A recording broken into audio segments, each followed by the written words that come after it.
It's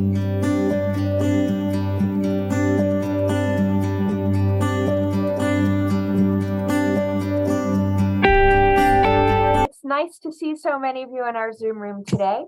My name is Amy Willis, and I am the Director of Econlib websites for Liberty Fund, and it is my pleasure to welcome all of you to what I am sure will be a fascinating conversation today in our new series of book discussions with Arnold Kling, based upon the book that he's most recently reviewed at Econlib. I'm going to turn it over to Arnold, but first I want to thank all of you for joining us, and I especially, of course, want to thank Arnold and our distinguished guests today, Hymowitz and Bryan Caplan. So with that, Arnold, I will turn it over to you and let our attendees know that in about 20 or 30 minutes, we'll be able to open the conversation to your questions and comments. You may do a couple of different things. I will moderate the queue for commenters. You can just use your raise hand function in Zoom. If you like, you can also use the Q&A function to put your question up there for me to see, and we'll let you into the room as we can, and we'll hope to get to as many commenters as we possibly can. So thanks again for joining us, and Arnold, it's your show. Okay, well, I always say you can sort of Google me to figure out who I am, and that's probably true of the two panelists, but they're welcome to introduce themselves when I call on them. But I'd like to get started. I'd say there's a fair way and an unfair way to do this discussion. The fair way would be for us to talk about what's in the book, what we liked in the book and what we didn't like in the book. The unfair way would be to criticize the book that he didn't write, or criticize him for not writing the book. The book that he didn't write might be called Feminism After 50 Years, an Appraisal. And so what I would most like to do is the unfair thing. Criticize him for the book he didn't write. And so I'm only going to spend a few seconds on what he did write, just sort of my pros and cons, and then I'll ask Kay and Bryan to talk about their pros and cons of what's in the book, and then we can get to discuss doing the unfair thing. So very briefly, what I most liked about the book is he doesn't just have a horizontal breakdown of males versus females. He adds the other dimension of college educated versus less educated, sort of well-educated, very well-educated versus less well-educated. And that's a very important distinction when you're talking about these issues. And I'll say what I least appreciate about the book was his sort of solutions for the less than college educated male. I didn't find them terribly compelling. Anyway, so that's very brief. I'm going to be very brief. You guys don't have to be as brief. But let me go ask Kay to, she can introduce herself to what extent she wants to, and then answer sort of what she appreciated and what she would criticize about what's in the book. I'm Kay Hymowitz. I'm a fellow at the Manhattan Institute and a contributing editor at City Journal, where I do most of my writing, although not all.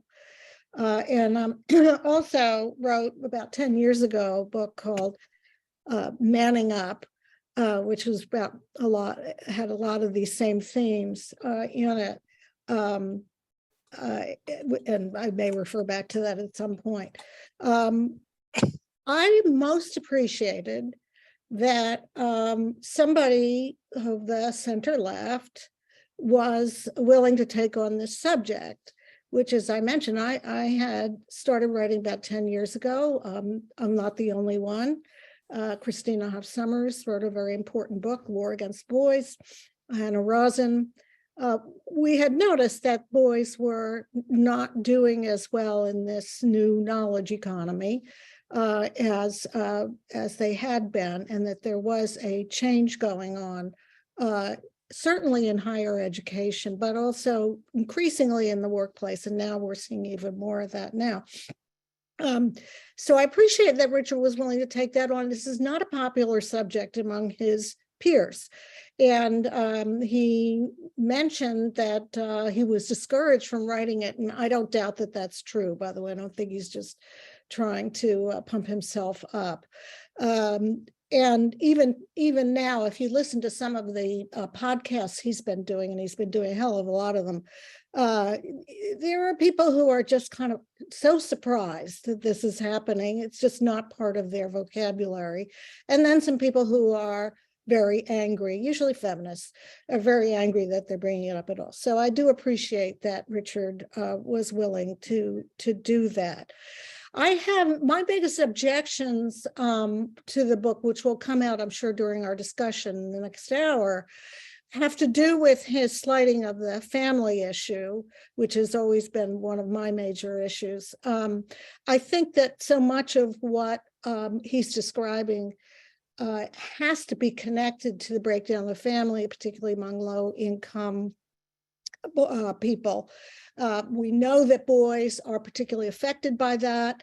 And a lot of the differences between the lower income and higher income boys, aside from the obvious of more resources for higher income boys, also has to do with more chaotic homes, more transitions, as social scientists call it, between family structure, boyfriends, mother's boyfriends, father's girlfriends, step siblings and stuff like that. We know that that has a big impact on boys in particular. And I'll leave it there for now. Okay, Bryan, what did you appreciate, and what would you criticize about what's in the book?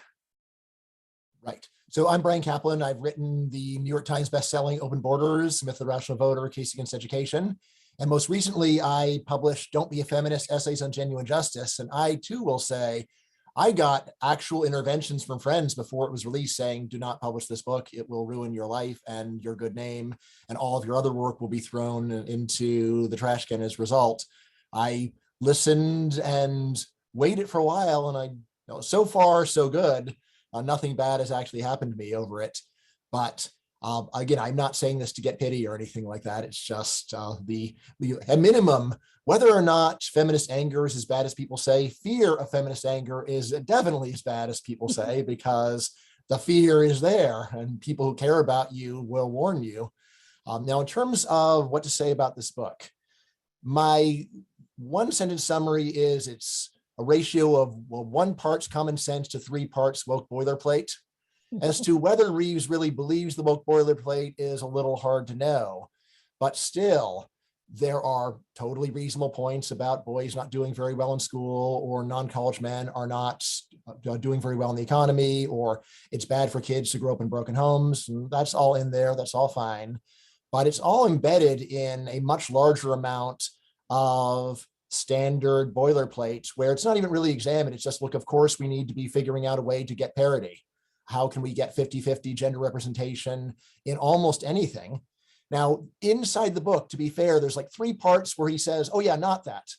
But then there's like 300 parts where he just takes it for granted. So it does leave you wondering, well, should we believe the 3 times he says the opposite and say that's the real Richard Reeves? That is where he's basically in the hostage situation, giving the hand sign saying, hey, I know this stuff is wrong, but I won't be allowed to speak unless I pretend to agree with it. Or should we do the normal thing of saying, if you say something 300 times and the opposite 3 times, you mean the thing that you said 300 times. So anyway, that is sort of my general perspective on the book. And there's just so much of an idea of it's really important to get to equality in all things, rather than saying, well, maybe there are good reasons that no one has a valid complaint about for why there are unequal outcomes. I mean, one of his areas where he is more reasonable, he's like, all right, well, due to differences in interests, women are not going to get to 50% in STEM probably. All right, so he's willing to say that, but nevertheless, to really say, and maybe actually there's a whole pile of complaints that have been ungrounded and unfair, that's something that he does not want to say at all, from what I can really tell. Let's see. Other things that we can say about the book. He's very unwilling to suggest that perhaps feminism has spread a high level of antipathy and self-pity, which has caused a lot of problems between gender relations. There's a lot of talk about how, look, I don't want to go and inflame the culture war here, but it really is a pretty one-sided culture war of feminism making one-sided, self-righteous complaints about men, and men almost always in the public sphere just shutting up and taking it. Again, you might say, well, this is a Straussian reading when he says, let's not have a culture war. What he's really saying is feminists should tone it down a bit, but maybe that's what he thinks. Maybe it's not. There's sort of a moral equivalence that you get in the book between feminism and the manosphere. And again, if you were to go and take individual representatives, you could get that moral equivalence pretty easily. But in terms of cultural influence, the manosphere is a tiny ghetto of angry guys talking to each other, and feminism has the commanding heights of the culture. They get to be on the news when there's an issue of gender. They get to be the spokesman for their gender. You don't go and bring the people from the manosphere on to say, and now the male perspective. That's just not the way that works. The male perspective is at best going to be a male feminist saying, yes, of course, and we men need to do better here. I guess one other thing that I would say is it does start with the moral outlook of feminists have a lot of very valid complaints, and then says, well, men also have some valid complaints, right? And while that does seem balanced, but nevertheless, in both cases, there is a great unwillingness to say, well, maybe actually both kinds of complaints are wrong and people should take some responsibility for themselves. And that was a lot of my reaction. So in the case of a man being falsely accused of sexual harassment or just being held to a reasonably high standard, there I can say, all right, the guy has a reasonable complaint. But in terms of a prime age male who's just not in the labor force, it's like, well, you can see why people are unhappy with that. And why is it that it's incumbent upon society to change rather than him? Just to give one last thing. Yes, this weird claim multiple times in the book that people fear, like if we go and talk about male problems, this is going to go and undermine the pursuit, our deep concern about female problems. I'm reading like, well, of course it will. Look, there's priorities. Everybody can't be the number one priority in the world. If you go and let the other side go and get a word in edgewise, then you are conceding some time to them. And yeah, people do not have an infinite amount of mental bandwidth to go and listen. So regardless of what happens, anytime you complain about one thing, you are crowding out other things. Maybe he might say, well, look, we can have a massive government programs to help women and massive government programs to help men as well. And it's okay. So in that sense, you might say it's not zero sum, but then you realize, well, it's taxpayers who are going to be handling both sets of gender complaints. Right? And again, just to say, well, maybe we should be rethinking the extent to which these complaints are ones that are even reasonable to bring up in politics, and instead say, we're going to narrow down the range of where we're even going to consider this something that it's reasonable for a person to publicly complain about. And say, look, there are complaints that it makes sense to talk to your friends and family about that do not make sense on the news. And so can see that. So Kay, do you have anything more to say about the book before we turn to complaining about the book that he didn't write? Oh, I guess that's what I was going to do. I was going to pile on with Bryan a little bit there, but I can wait. No, go ahead. Go ahead. Well, I think that one of the strengths of the book is that he is able to talk about male-female differences in an intelligent way, in a serious way at times. But then there are other times where he safely ignores that and acts like it's just, old-fashioned ideologies about male breadwinning or that kind of blames. Also, one of his, I think he only has like 3 solutions to the problems of Right. lower educated men. And one of them is that they should go into the healing professions. Right. And that seems to contradict Exactly. any view. Okay. Exactly where I was going. If you look at the most egalitarian societies in the world, men are still not doing these kinds of things. That is, they're not preschool teachers for the most part. They are not going in. I guess there are places where there are more male nurses, but there's an awful lot of. Do they still call them nurses? Huh? Do they still call them nurses, or do they come up with another? Well, there's nurse practitioners, or that may have to change. That term may have to change. And in this country, that's not a path for the less educated male. Probably not. That's probably not the case. But anyway, my point being that if you're going to acknowledge there's certain kinds of male-female differences, And therefore, there are going to be certain preferences also that go along with those differences. Then you have to acknowledge there are going to be different outcomes in areas that maybe he doesn't want to see. So I thought that was a real weakness, particularly in, as you said, in his recommendations for how to improve things. It's always, oh, we'll make men more like women. And by the way, I think the other reason that he doesn't quite come to grips with the problem of the healing professions is that those professions are, it's not just that they are dominated by women workers, they're feminized and wokeified to a great extent. If you look at something like psychology, for instance, social work, these are areas where men are not going to feel comfortable, and not just because there'll only be a few of them, but also because the entire way of thinking about these problems is very much feminized. Okay, so what would be, if you had to write the book of feminism after 50 years in appraisal, what would be the sort of pluses and minuses in your appraisal? Is that to me? Simple question, two-second answer. Right.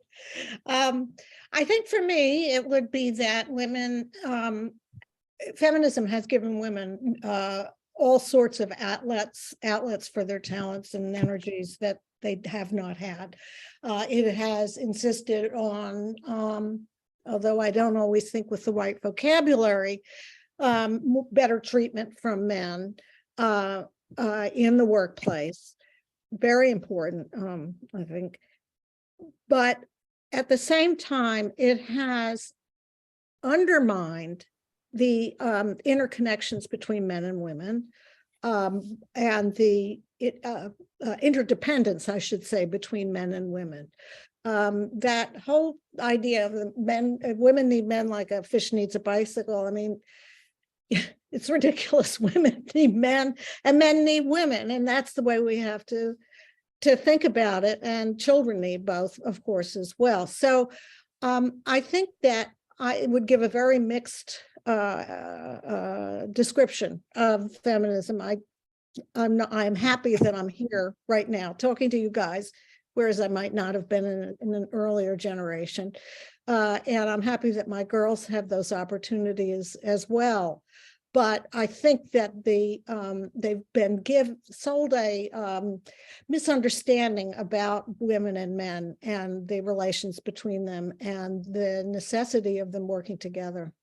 Do you see, how are your girls feel? Are they completely way to the left of you, the way the younger generation is, or do they have a different, less? They're somewhat to my left, but not really. And they're impatient with the kind of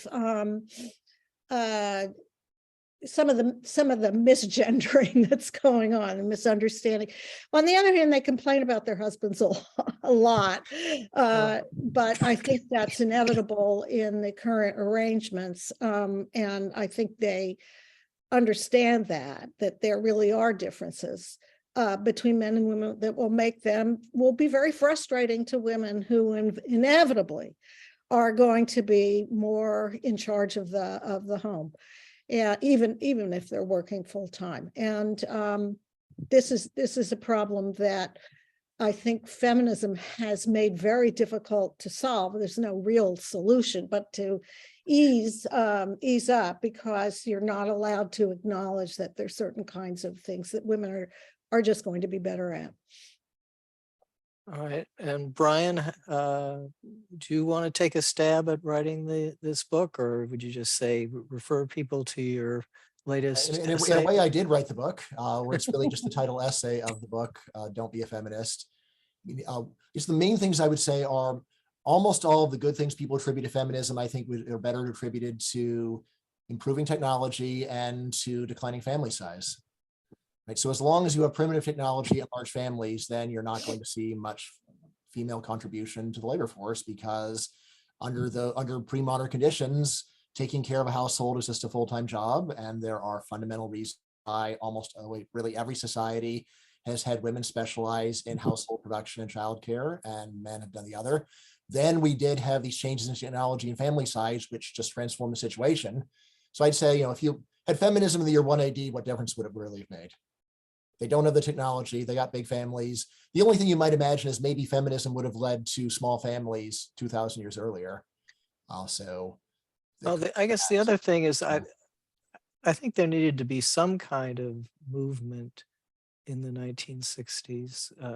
You're a little bit younger than me, but I remember when the number of women at Ivy League colleges was literally zero, at least at Princeton, Yale, or whatever. And so without some institutional right. change, Of course, they also had, normally they had the sister school, which was all female. yeah, but that's not the same thing. I mean, Mhm. yesterday on this various Liberty Fund site, I think the Law Liberty, there's an article about Hayek, and it's illustrated with a picture of Hayek, I would say around 1950 plus or minus 10 years, giving a lecture to a classroom, and all of the students are male. I mean, and that's really striking. And it's weird because what's true. So he's doing this during the GI Bill, which is the intermediate period when there were more men in college than women. That was false before and after. So there was an earlier period before the 20s when there were more women in college than men, and then there's also the modern period too. You can see Golden Katz's, they got the long run numbers. I guess the other thing I'd say about feminism, there's obviously a bunch of women who got inspired to go and try to do great things. However, we also need to remember all of the women who were negatively inspired by an ethos of antipathy and self-pity. And I think that's probably bigger, although it's really hard to say. Yeah, I think somehow feminism, there's a version of feminism is that women are the equal of men, except that they're better. And it, gee, sounds like Animal Farm. Weird. yeah. But it's, I think that's,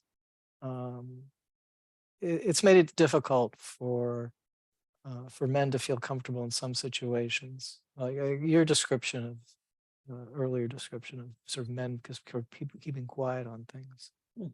Right. So yeah, there's just one thing that I don't want to forget to say. Since you're talking about a solutions, I just published a piece on my Substack, and I'll stick my neck and say, like, I got the solution. I got the solution for non-college men, and that is we got a radical deregulation of housing.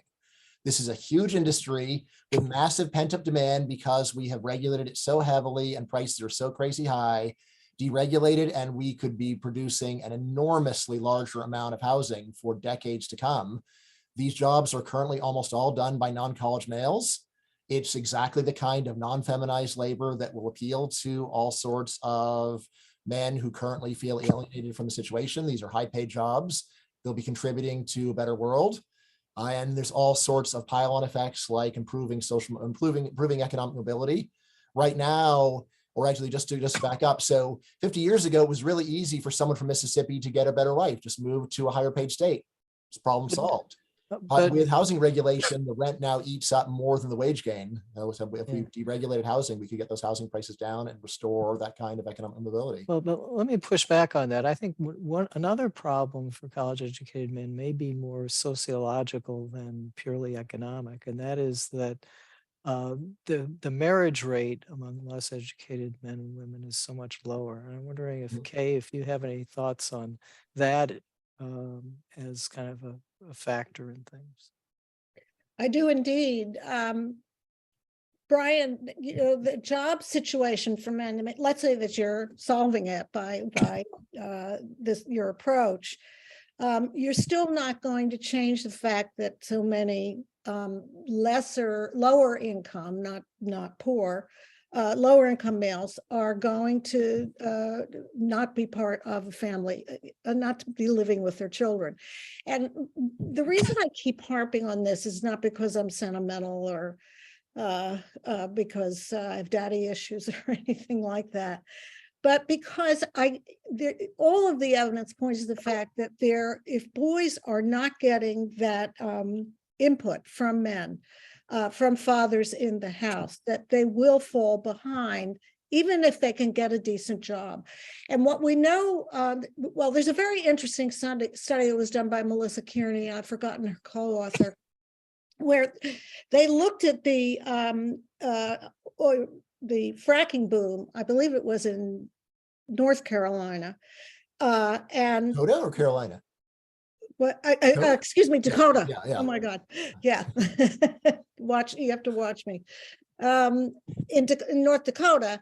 And they saw that, that working class men were getting great jobs, making a lot of money.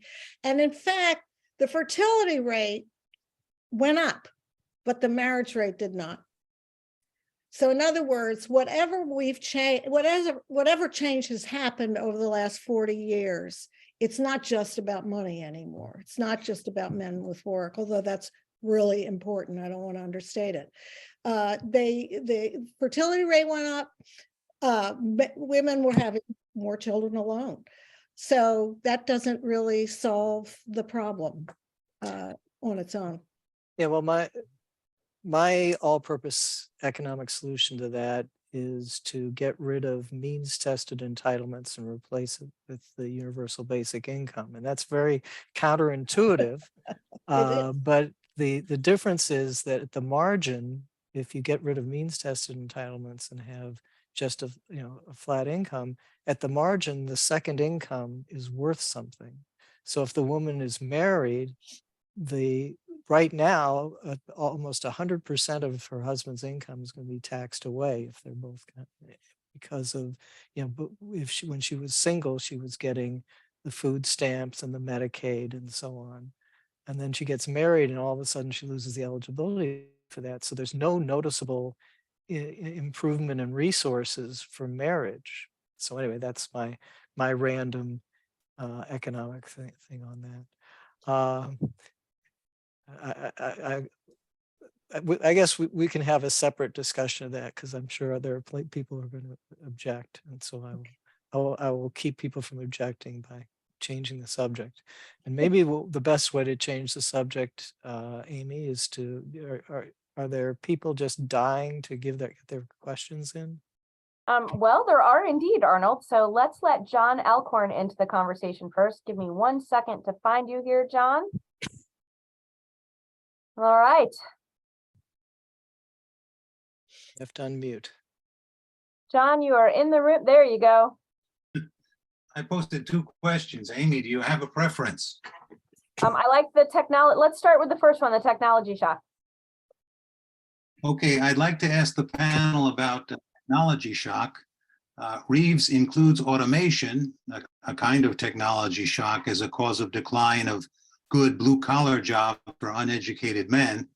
Like the following new technologies and industries, which I'm about to list, might these new industries reduce uneducated, low-income male interest in marriage? One is fast food. A second is pornography. And the third is internet pornography, online, readily accessible.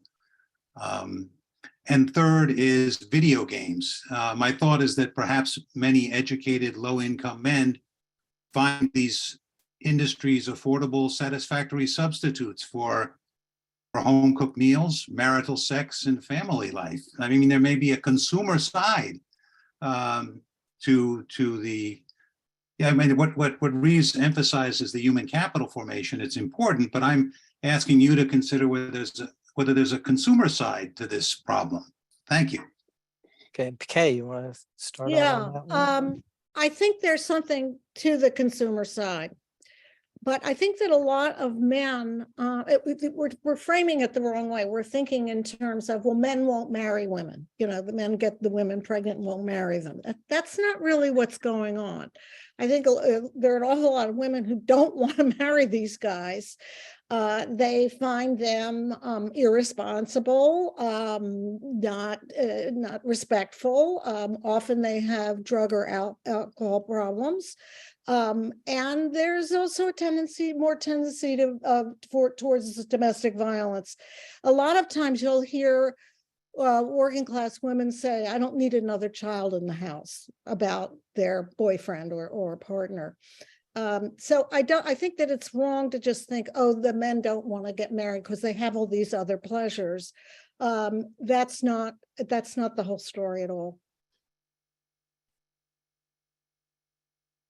Yeah, and I'd say, these things all probably matter at the margin. I think that there's a general misunderstanding of male psychology of just saying all they want out of life is sex anyway, so pornography is a great substitute. It's much better to think about men as also wanting admiration and appreciation, and these are things that these technologies are not giving. So I think there is a high degree of loneliness right now that men are facing. It is one where I think the more complex story is something like this. The long run best strategy is actually to try to get a lasting relationship, but the problem is that for that to happen, you have to first become worse off for a while. You have to first leave the video games and the pornography, humiliate yourself, face rejection, all in the promise that sometime down the line, then you'll be in a real relationship and you won't be lonely anymore. And if you're feeling pretty bad about your life, a lot of people will just say, well, like, I'm not going to go and suffer in the short run in order to make my life better in the long run, or just not really think about it so much. This is really a general problem with depression overall. Like, someone has no friends and they say, I'm really sad because I have no friends. It's like, okay, well, make some friends. That's doable. They say, yeah, but I'd have to become even sadder for a while. I have to go from being a friendless person playing video games to a friendless person desperately looking around to find some friends and getting rejected and just feeling worse about myself. And it's like, yeah, well, that's the way forward. Like, yeah, I don't want to do the way forward. I just want to stand pat. Okay, well, another question, Amy. Yeah, I've let Michael Gibson into the room. He has a similar question. So Michael, go ahead. Yeah, maybe more directed towards Bryan, but others can weigh in. Bryan, famously made the case for the signaling model of education in the case against education. I wonder, does the fact that women now outperform men in K through 12 in college, does that strengthen or weaken the signaling model in your mind? I mean, I would say that it's mostly just reflects a change in what men and women are like. So essentially, there's an earlier period when most women are focused on the family, and then they are not putting a lot of energy, or at least not putting as much energy in education, because they don't plan on having a career, or they don't plan on having they at least don't plan on prioritizing it. And then over time, what's happened is women have become more career focused, men have become less so. And then that naturally flows into, well, how are you going to go and get this job? Well, if you really want to get a good job and the way to get it is to signal educational success, you're going to go and try to do well in school. If on the other hand, you don't even want the better job that much, then it's a reason to not worry so much about school. And then the labor market reflects that. I mean, it is worth pointing out that these comparisons between male and female performance in school are a bit misleading, because they're not looking at what men and women study. So men are still more focused on high earning majors, like especially STEM. Women are more focused on the ones that have better work-life balance. So we should keep that in mind too. So it's a little bit misleading to say that men have just lost interest in education. It's more of, on average they have, but the men that are there are still doing a more intensive and career-focused kind of education. Well, let me make a more provocative suggestion, which is that maybe schools and colleges have become to some extent hostile environments toward men, that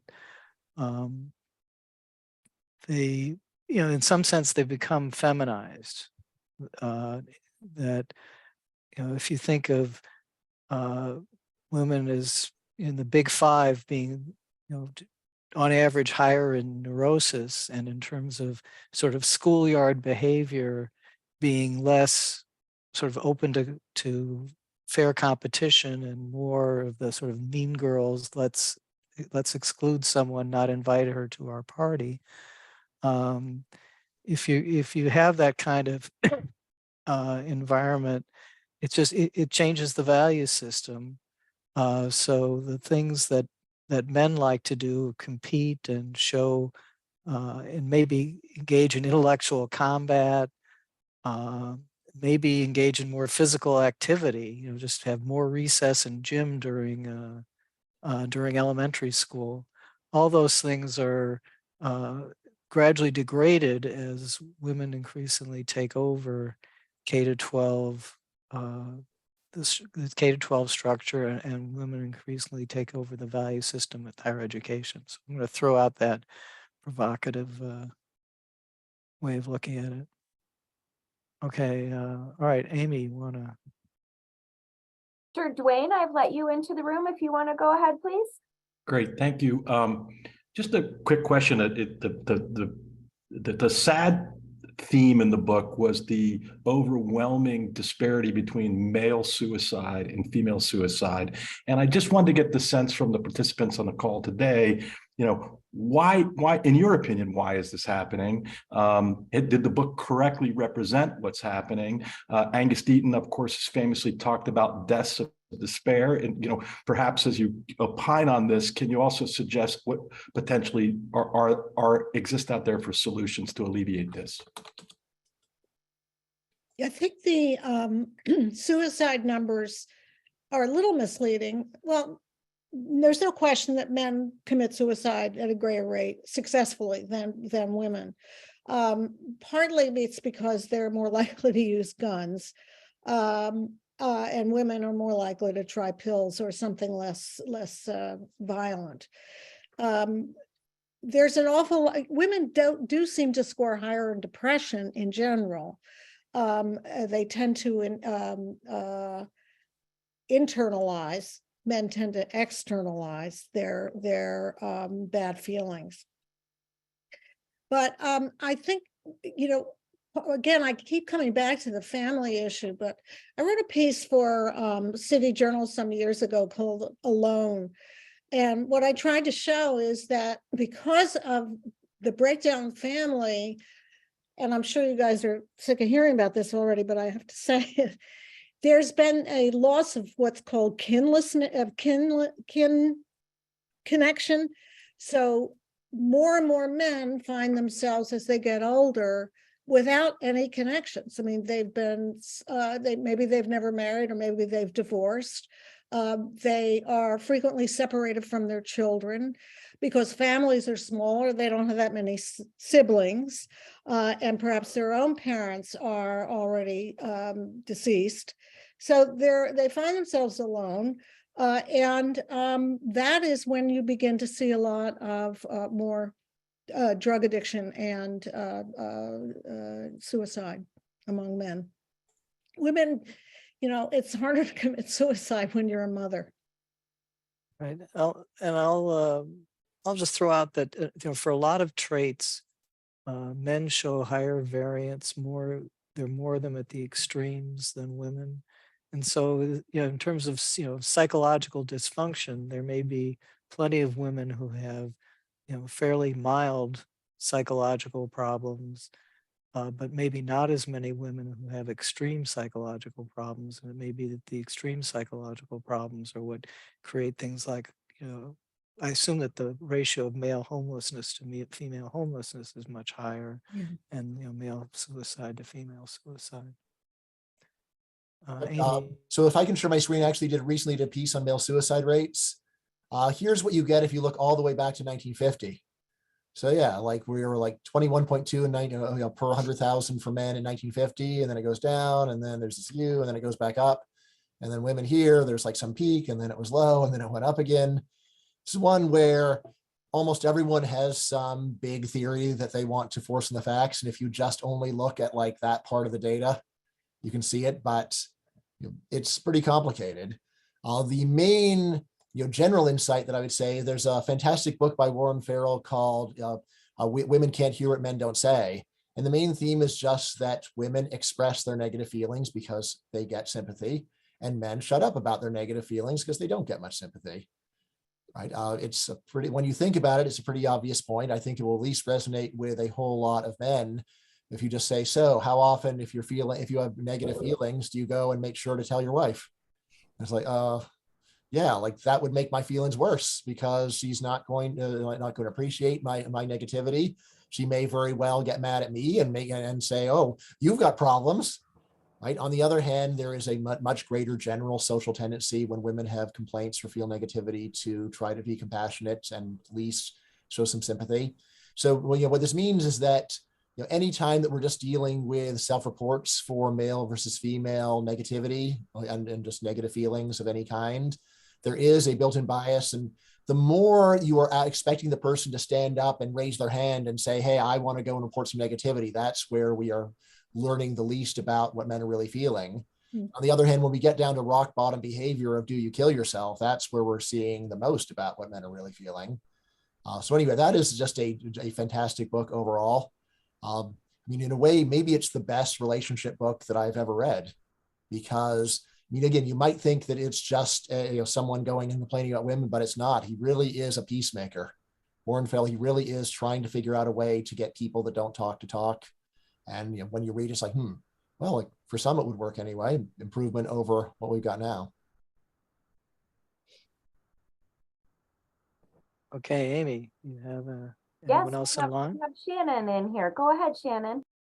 Yeah, I was wondering if you guys could comment on Richard's observation that the educational system has pretty much always been geared so that girls have done better. They're more mature, they're more organized, they tend to do the homework and get it in, which the educational system rewards.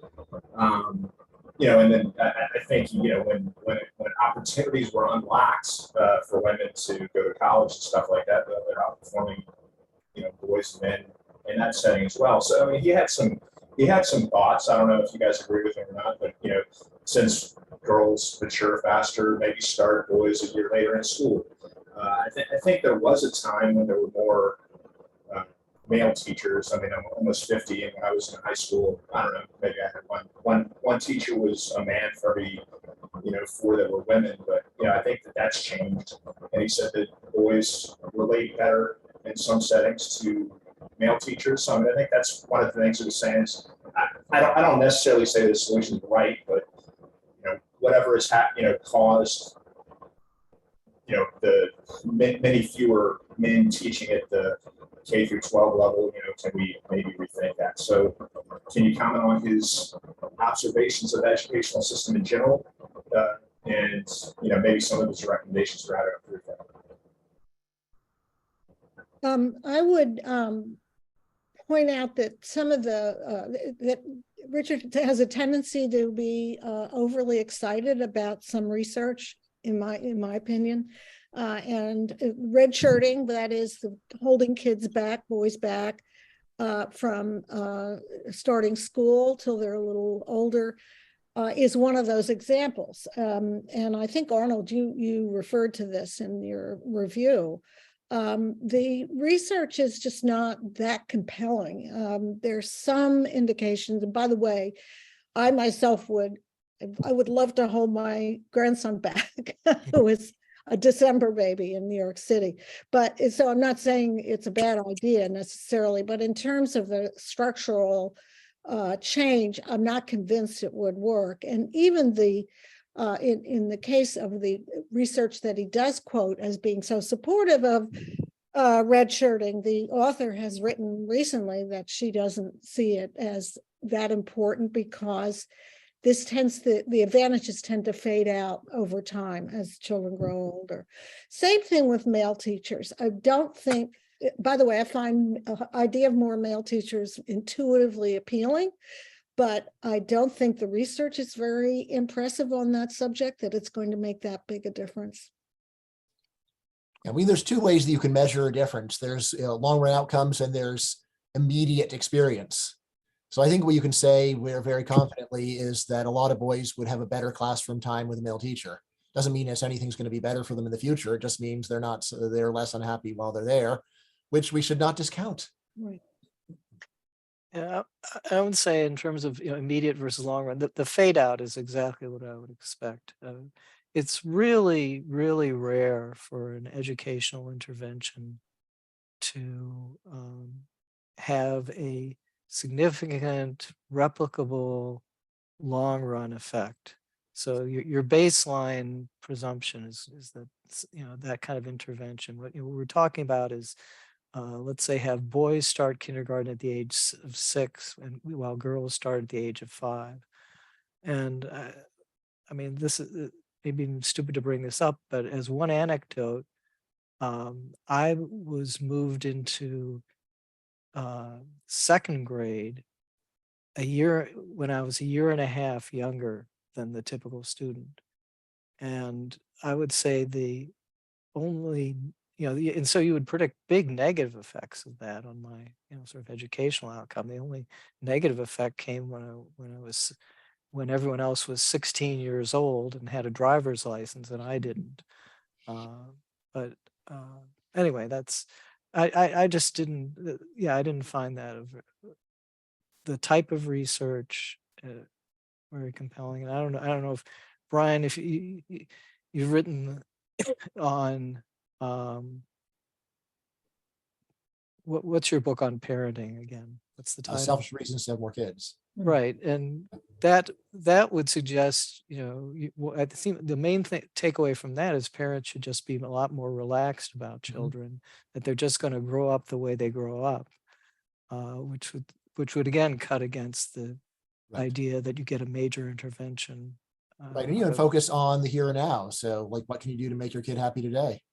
It doesn't have to have some long run effect on his career for it to be a meaningful or valuable activity. Like, people have made fun of me for homeschooling my kids after writing this book. And I said, look, they weren't happy in regular school. One thing I knew for sure was that by homeschooling them, I put smiles on their faces for those years.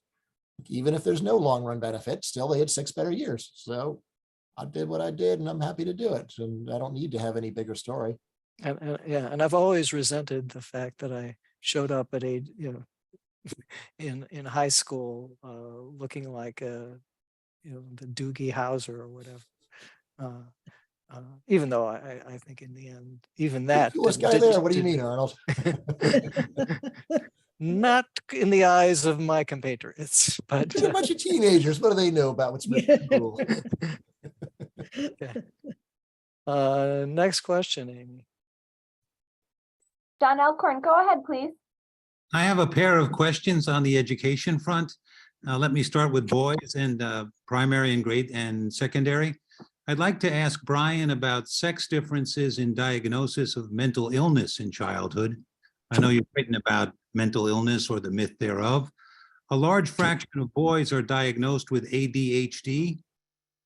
Perhaps most of these boys don't have a psychological disorder, but would rather simply be playing outdoors.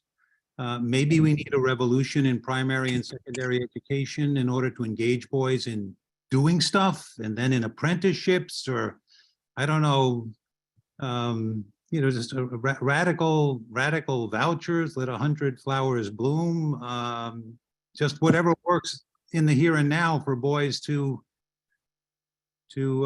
get on with learning something. And then my second question is for the panel, and it's about educational outcomes at a later level. There's an increase in mismatch in the marriage market. Consider 2 secular trends. One, the sex ratio in college graduation rates has flipped from roughly 60-40 male-female in 1970 to roughly 40-60 male-female today, and the gap is growing. And the second trend is that people tend increasingly to marry at their education level.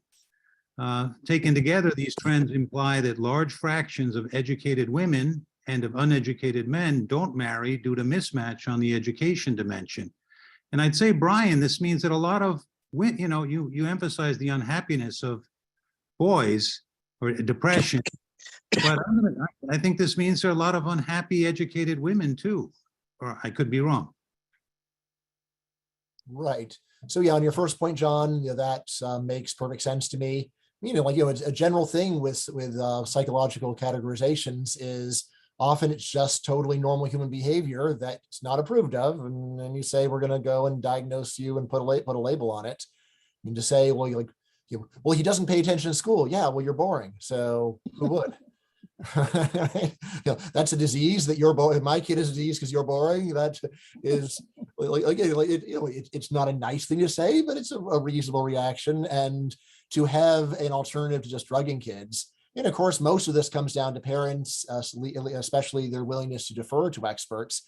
And maybe they'll do whatever experts say, but if the school psychiatrist says we want to put your kids on ADHD meds, there's not that many parents who will say, no, I absolutely refuse. Instead, it's like, well, if this expert says so, then so again, you might go and blame the experts. We can also say parents should be more conscious advocates for their kids and not be so quick to dehumanize them by drugging them. Let's see. And then on the mismatch point, I mean, I would say that, like, we know that there's a lot of unhappy women because it's self-reported. You know, the real issue is whether there are hidden unhappy men who don't self-report. And yeah, there's a lot of evidence for that. I mean, basically what's going on is that in terms of actually going to or seeking out psychological or psychiatric therapy, women are doing that at like 2 to 1 or more for men compared to men. But in terms of an external authority diagnosing you as having a problem, it's the other way around. So teachers more likely to say, hey, those boys think I'm boring. They're sick. Let's go and say they got to and diagnose them, see whether this is a problem. And guess what? Yeah, it turns out that yes, boys considering their teachers boring is a problem. And according to some other person who works at the school. So this is all reasonable. I mean, it is worth pointing out that parents, if they would be a bit more independent, are really the first and last line of defense here. It's pretty much unheard of in the US to drug a kid over the parent's objection. You could, there are extreme cases, but it's mostly just parents going and being deferential when they shouldn't be. You know, what I would like to see, rather than more redshirting, is more recess, more time outside for boys and girls, but mostly for boys. I don't want to say more sports because I think, in a lot of ways, Americans are overinvested in sports for kids, but definitely more recess for younger children.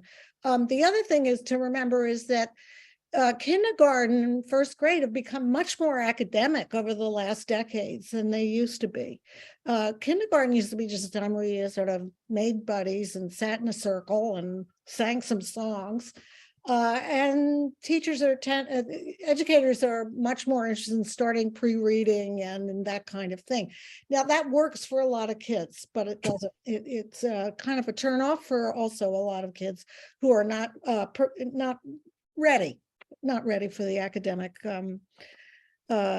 subjects. But the other, I do want to address the mismatch issue.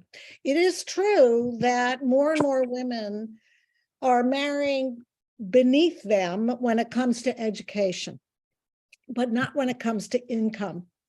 And it's a really fascinating thing. There's been some research done on this, not just here, but in Sweden, where the more highly educated a woman is, the more likely she is to seek out a man who's making more money than she is. So this gets back to the issue that I talked about before, is not recognizing male-female differences in terms of preferences. The women seem to prefer to marry a man who makes at least as much and preferably more than they do. Now, there are many exceptions, and I'm sure people who are listening to this maybe know some of them, but the data that I've looked at and written about is that hypergamy lives, and women are still looking to marry at least their equal and preferably up when it comes to income, but doesn't have to be by education. But, so I know US, I really just- only know US data, but what I'd say is all of my study of US data says the opposite. And education is what really matters and not income. It is still socially acceptable for a female lawyer to marry a male teacher because they're both in the same college educated social class. But for that female lawyer to go and marry a plumber who makes twice what the teacher makes, that is what is socially disapproved. It's internalized by women and of course by the rest of society too. Right. So again, like in terms of that education pattern seems much stronger than the income pattern for the U.S. anyway. I don't know about other countries, but people. All right, I'll send you the research that I looked at. And Eric Kaufman the other day, I had him on a podcast, and he threw out another variable, which is political orientation. A fairly high percentage of college-educated women, of course, let's say 90% of college-educated women are Democrats, or women in college, not college, but women, in college, which, the age where they're thinking about dating and marrying. And about a third of those wouldn't even date a Republican. So, I want to do a, Tyler Cowen solve for the equilibrium kind of question. Let's say you have sort of 60 women on campus, 40 men on campus, 20 of the men are Republicans, 20 of them are Democrats. All 60 of the women are willing to marry the Democrats, but only 40 of the women are willing to marry Republicans. Sort of where where does that all shake out? I think it shakes out with a lot of women not marrying even, and so it's and at the other end of the spectrum, I think the non-college educated men will have a very difficult time getting married. I mean that just wasn't true back in the day. It wasn't true for non-college educated women almost at all. You could have the Mad Men era where the non-college educated woman could get married to a professional man. Anyway, there's all those things. Do you have a sense of, are we going to get out of that, of these kinds of traps, Kay? Oh, you're asking me? Yeah. Is it going to get worse? It feels I like think it's it'll, yeah, I'm pessimistic about the future of the family, and yeah. I think one other thing that I should mention here is that the whole idea of what a good marriage involves has really changed so much with the increase in the number of educated women. There are fewer gender scripts, as Richard Reeves is celebrating, and I think in some ways I would too. But that creates a different kind of problem in marriages where you have to negotiate everything. There are no scripts anymore. Everything from who's going to pick up the kids to who's going to call the doctor to who's going to stay home with the sick child. Every detail has to be negotiated. And that requires a certain kind of verbal facility that women are better at. And I think one of the reasons we're seeing a preference for college educated or more educated men is because they do tend to be more verbal. Have you seen Emily Oster's book, The Family Firm? I know of it, but I have not read it. Yeah, but I haven't read it either, but I read her Substack, and clearly the Substack is essentially about how to negotiate every one of these issues. Yeah. So that negotiation process really is there. Amy, do we have time for one more question? Well, we've got two more folks in the queue. Sorry, we have three more folks in the queue, Dwayne, Shannon, and Charles. We haven't heard from Charles yet. So let's get him in, and then maybe we will sort of stop the recording. And if you folks can stick around for a couple minutes, maybe we can do that. Charles, go ahead, please.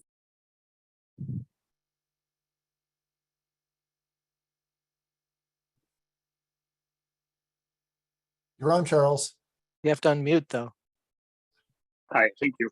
I wondered if you could discuss Joyce Branson's book, Warriors and Warriors. Seems like a lot of relevant information in there, considering some of the recent points you guys were bringing up.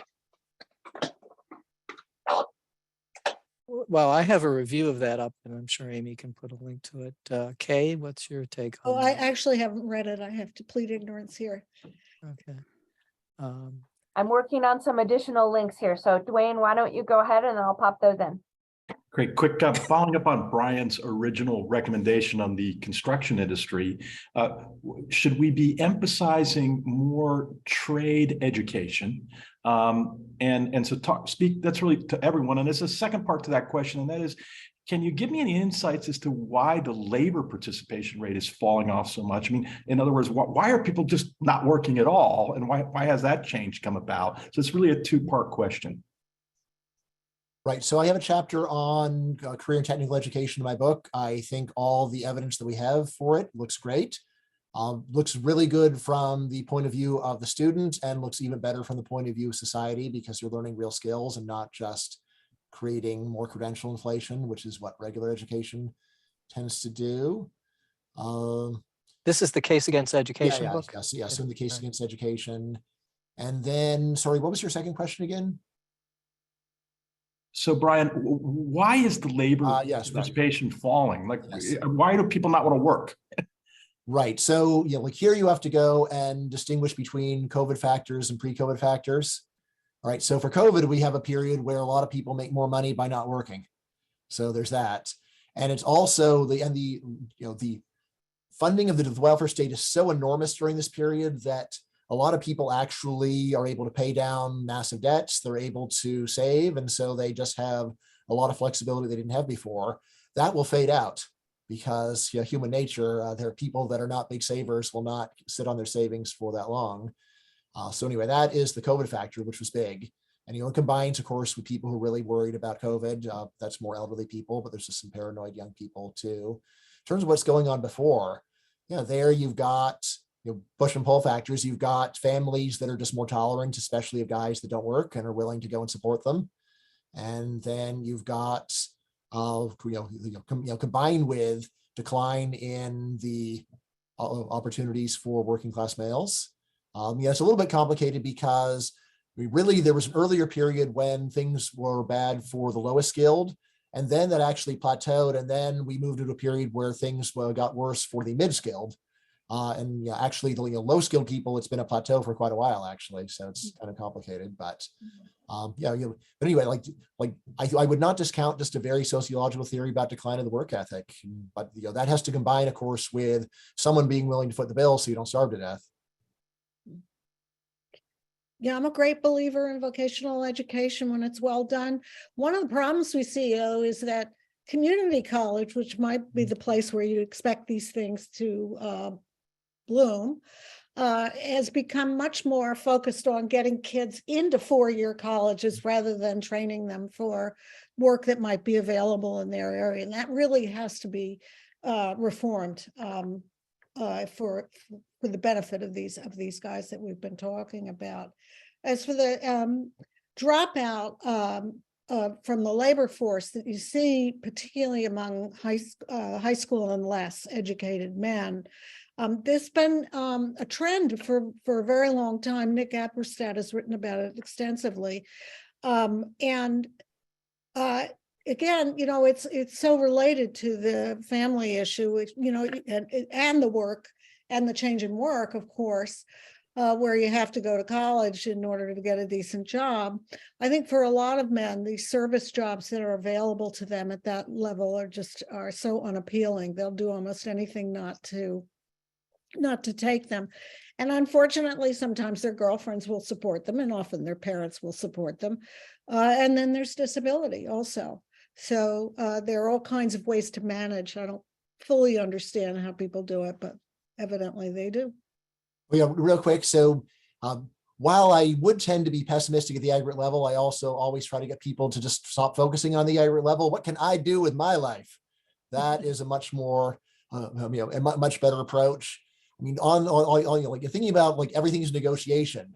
I would just say, if that's your attitude, you really need to change your attitude. You should, if it's much more focused to be liked than to get your way. And if you want things to work long run, stop trying to get your way and instead say, what can I do to get this person to really like and appreciate me? I say this not because it comes that naturally to me, but because it's something that I think I've learned and improved on. And it's something that both genders, I would just highly recommend it. Just what can I say next that will make the other person like me? Not what can I say next that will get them to do what I want them to do the next minute. That's the kind of person that you don't like. In the long run, you don't have to worry about negotiations because people don't want to be around you anymore. Bryan, I think you're going to take over for Jordan Peterson. Oh, all right. Is there an opening? Well, that is a fun and positive note on which to end our formal conversation. Reminds me of a guy I know who talks about the desire to be lovely, right, Bryan? Absolutely. So